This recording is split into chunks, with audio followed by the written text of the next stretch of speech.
ফুটন্ত দুধের মধ্যে পাউরুটি ছিঁড়ে দিয়ে তৈরি করে নিলাম ভীষণ মজাদার একটা ডেজার্ট আইটেম। আমার পরিবারের সবার খুব পছন্দের একটি আইটেম এটা। আমার বাচ্চাদের তো খুবই পছন্দের। আশা করছি আজকের রেসিপিটা আপনাদের ভালো লাগবে। যদি ভালো লাগে অবশ্যই একটা লাইক দিবেন, আর যারা এখন আমার পেজটি ফলো করেনি প্লিজ ফলো করবেন, আর আমাকে সাপোর্ট করার জন্য আমার ভিডিওগুলো বেশি বেশি শেয়ার করবেন। আসসালামু আলাইকুম, সবাইকে স্বাগতম জানাচ্ছি নতুন আরও একটি রেসিপি দেখার জন্য।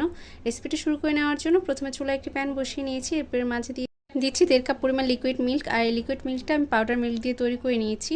যখন দুধটা ফুটে উঠেছে সেই পর্যায়ে পাউডারটি ছিঁড়ে এর মাঝে দিয়ে দিচ্ছি। আমি এই রেসিপিটা পাউডার মিল্ক দিয়ে তৈরি করে নিচ্ছি। আপনারা চাইলে যে গরুর দুধটা হয় সেটা দিয়েও তৈরি করে নিতে পারবেন।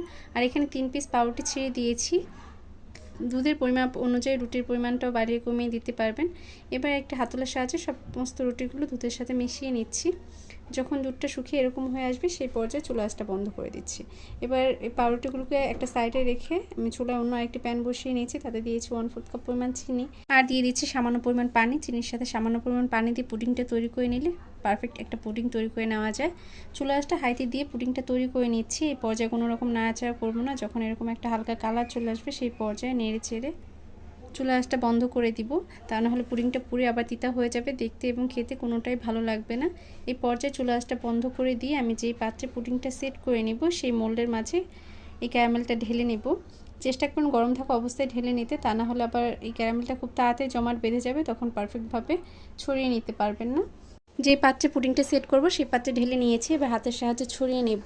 আর মাশাআল্লাহ দেখেই বুঝতে পারছেন কালারটা কতটা সুন্দর এসেছে। পুডিং তৈরির ক্ষেত্রে ক্যারামেলের উপরে কিন্তু এর স্বাদটা অনেকটাই ডিপেন্ড করে। পুডিংয়ে ক্যারামেলটা যদি ঠিকঠাকভাবে তৈরি না হয় সেক্ষেত্রে পুডিংটা দেখতে কিংবা খেতে কোনোটাই ভালো লাগবে না। এটাকে সেট হওয়ার জন্য একটা সাইডে রেখে দিয়ে আমি অন্য একটা পাত্র নিয়ে নিয়েছি। এবার এর মাঝে দিয়ে দিচ্ছি 2টি ডিম। আমি আজকে 2টা ডিম দিয়ে পুডিংটা তৈরি করব। আপনারা যদি এর পরিমাণটা বাড়িয়ে কমিয়ে নেন সেক্ষেত্রে ডিমের পরিমাণটাও বাড়িয়ে কমিয়ে দিতে হবে। এরপর এর মাঝে দিয়েছি 1/3 কাপ পরিমাণ চিনি। মিষ্টির পরিমাণটা আপনারা আপনাদের পছন্দ অনুযায়ী দিয়ে নেবেন। এবার একটা কাঁটা চামচের সাহায্যে খুব ভালোভাবে ফেটিয়ে নিচ্ছি। যতক্ষণ না অবধি চিনিটা গলে ডিমের সাথে মিশে যাচ্ছে সেই পর্যন্ত এটাকে খুব ভালোভাবে ফেটিয়ে নিয়েছি। আর এবার যে পাউরুটিটা আগে থেকে জাল করে নিয়েছিলাম দুধের সাথে মিশিয়ে, সেটাকে আমি ব্লেন্ডারে ব্লেন্ড করে নিয়েছি। এবার এই সব কিছু একত্রে খুব ভালোভাবে মিশিয়ে নিচ্ছি। মিশিয়ে নেওয়া হয়ে গেলে একটি ছাঁকনির সাহায্যে ছেঁকে এটাকে সেট হতে বসিয়ে দিব। অবশ্যই চেষ্টা করবেন একটি ছাঁকনি দিয়ে ছেঁকে নিতে, এতে করে ভিতরে যদি কোনো লাঞ্চ আটকে থাকে সেগুলো বাইরে বেরিয়ে আসবে, সেক্ষেত্রে পুডিংটা খুব সুন্দর হবে। এবার পুডিংটা সেট করে নেওয়ার জন্য চুলায় একটি প্যান বসিয়ে নিয়েছি, আর তার উপরে একটা সুতি কাপড় দিয়ে যে মোল্ডের মাঝে পুডিংটা সেট করবো সেটাকে বসিয়ে নিয়েছি। এরপর অর্ধেকটা পরিমাণ পানি দিয়ে এটাকে সেট হতে রেখে দিচ্ছি। এরপর একটি ঢাকনা দিয়ে ঢেকে দিচ্ছি, এতে করে পুডিংটা খুব তাড়াতাড়ি সেট হয়ে যাবে। আর ঢাকনা যে ছিদ্রটা ছিল সেটা একটা কাগজের সাহায্যে বন্ধ করে দিচ্ছি।